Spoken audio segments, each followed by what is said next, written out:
also known as Primrose Commando or Pastor Prim. So I'm a mom. I've got 3 beautiful children. I am a wife. I am also a minister of the gospel, and I'm an engineer by profession, and I love music. I love all things art. Quite an artistic person. I paint, I bake, all things art I love. I think I'm an extrovert, quite outgoing. I make friends very easily. I enjoy music. I enjoy being in creative spaces. Yeah, I think that in a nutshell, that's me. So I've always had a very broad appreciation for music from early on when I was much younger.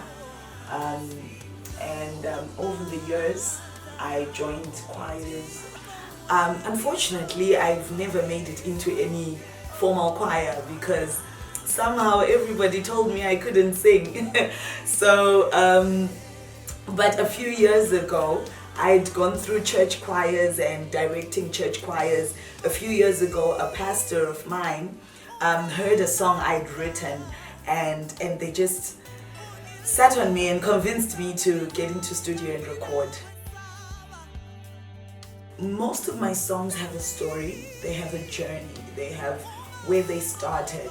They're birthed out of experiences, they're birthed out of what I see around me, what I've experienced, the things I've seen God doing in my life personally, the things I've seen God doing in other people's lives. So with me, most of my writing is sporadic. I can write in the car, I can write in the shower, I can write whilst I'm cooking. So that's my writing process. It's not formal, it's not rigid, quite a flexible style of writing. So I always make sure I've got my recorder close by and I capture the moment. I usually will work on the song a bit later, but most cases, as the Lord lays the songs in my heart, I just record the song, and then usually it's lyrics and the tune. Sometimes it's just the tune and I just hum it out and then develop the lyrics later.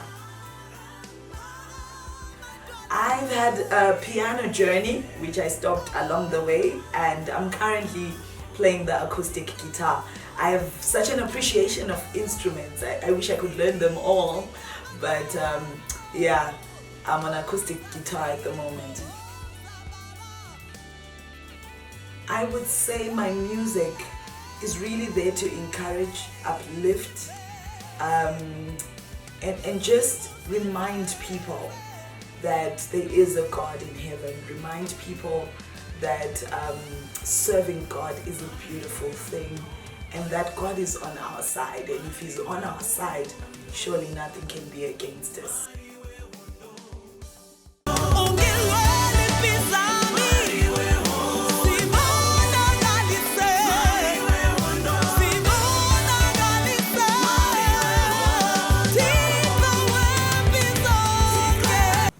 So like I said, God of War is like a chant. It's a song that inspires people to reach out to God, to believe that God can fight for us, to believe that God can win any battle and every battle for us if we just reach out to Him and call to Him. You know, so when I was writing this song, God laid it in my heart, Joshua 5:13, 14, 15, where the Israelites were in a dark place, so where they were in a place of breaking point, where they felt God had left them and they didn't know how they were going to take over Jericho. And God comes through in an encounter that Joshua has. And Joshua is wondering, are you for us or are you with our enemies? And God says, no, I'm the Lord of the angel armies and I'm here to fight with you. So God of War is really a song to inspire us to keep fighting, to inspire us to keep looking to God and believing God to fight for us and with us. So when I was recording God of War, one of the things, the video, is there were points in the song where I had to keep a very straight face, and for a very long time when I was much younger, I always had a straight face, so you could hardly get me smiling. And now it's very difficult to get me frowning or putting on a serious face. So no smiles in this song. Hey, Jesus. Action. So yeah, I'm a happy person. I love being happy. The best advice I've received and what I'd love to leave with you today is something that my pastor, who is also my husband, said, that stay in your line, stay in your lane, and you will always shine. Stay in your lane and you will always shine. You know, there's so many pressures that cause us to want to get into somebody's lane or think somebody else is running better than you or doing something better than you. But he told me, just stay in your lane, and God will make you shine.